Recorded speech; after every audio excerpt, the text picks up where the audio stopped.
but to actually achieve what we're envisioning is really hard.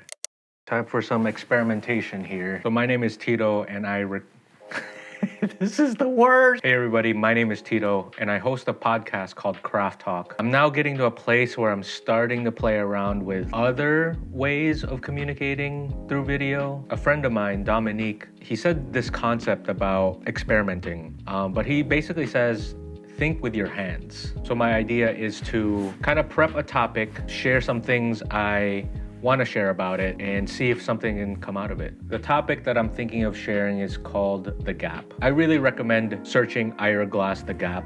As creatives, not just creatives, everybody, we all have this idea of what we want to achieve. We can see what we want, but to actually achieve what we're envisioning is really hard. He talks about that subject of this gap, where we want to be and where we are currently. And the reason why we strive for this thing is we have really good taste. If you didn't have good taste, then you wouldn't have something to try to achieve. I see so many talented creators who make amazing work, and I'm like, how do they even get to the point where they can make something like that?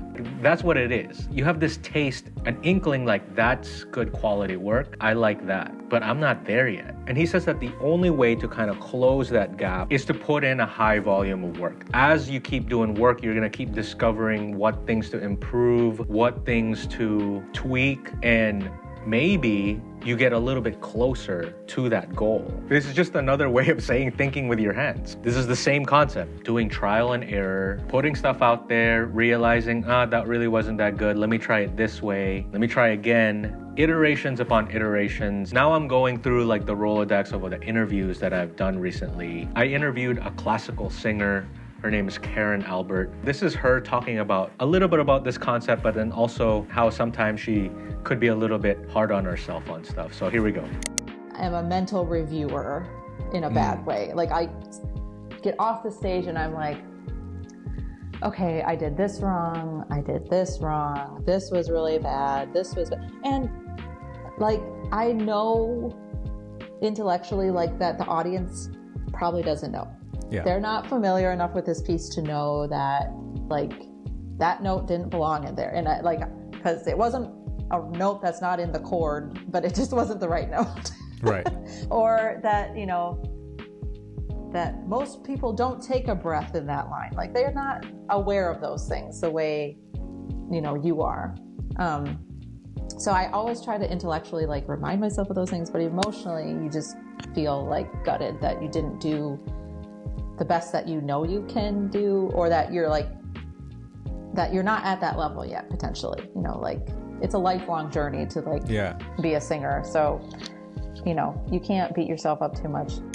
So there it is. I love the honesty in that. To be humble enough to say I'm not at that level yet it shows a lot of maturity in someone's skill. And it's also a good reminder that sometimes when you think you've made a mistake or made a blunder, most people don't really notice. We make it a bigger deal than it is. All right, so another conversation that is pretty much in direct correlation with Ira Glass's concept of the gap is the whole putting a high volume of work in order to close that gap. I interviewed a mix engineer from Nashville, Tennessee, has worked with a ton of different artists. Lynn Graber has this to say on this topic.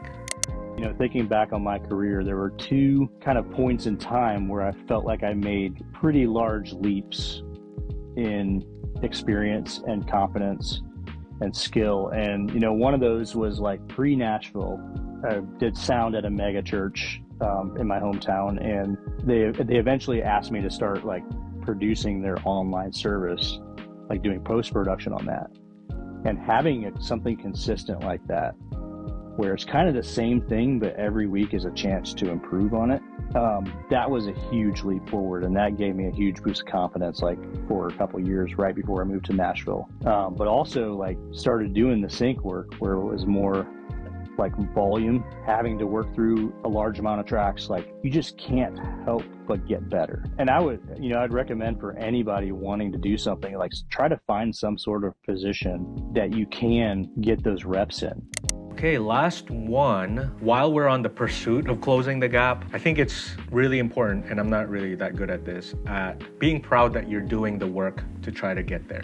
You're in the game. We have to find moments where we can acknowledge that. So this is a portion of a conversation I had with Jonathan Camarillo. He is such a talented lighting designer for huge artists like Khalid. But I asked him, I was like, okay, you've accomplished all of these things. Can you actually see that?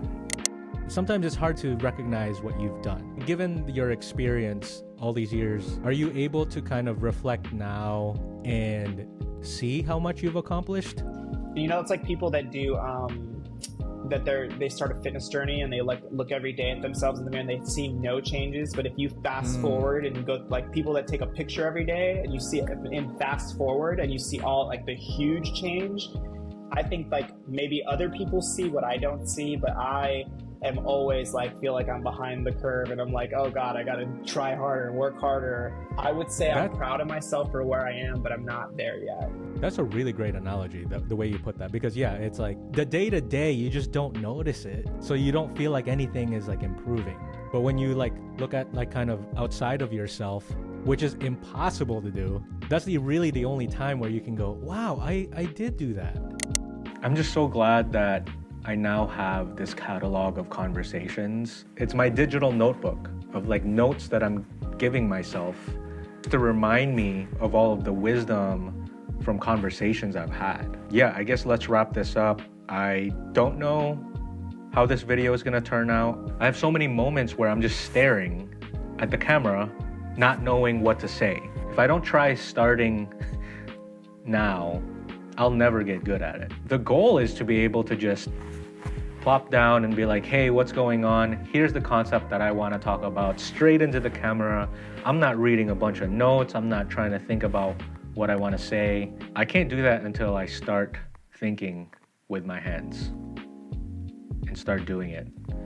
That's a hard pill to swallow when you know how much work that takes.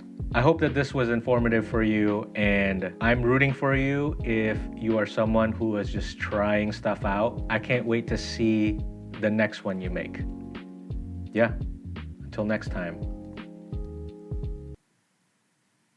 I don't know how to end it. All right, we'll talk to you later.